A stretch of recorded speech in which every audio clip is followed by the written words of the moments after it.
HCA ఎన్నికలపై CID విచారణ జరుగుతోంది. హైదరాబాద్ క్రికెట్ అసోసియేషన్ అధ్యక్షుడిగా జగన్మోహన్ రావు దొడ్డిదారిన ఎన్నికైనట్టుగా గుర్తించారు అధికారులు.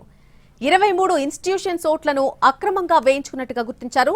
ఆ సంస్థల తరపున ప్రతినిధులను ఓటింగ్ కు అర్హులుగా చేసింది కమిషన్. నిజమైన ఓటర్లకు బదులు ఐఏఎస్, ఐపీఎస్ అధికారులు ఓట్లు వేసినట్టు నిర్ధారణ అయింది. గత హెచ్సీఏ ఎన్నికల్లో ఎవరెవరు ఓట్లు వేశారో వారిని విచారించేందుకు సీఐడీ రంగం సిద్ధం చేసింది.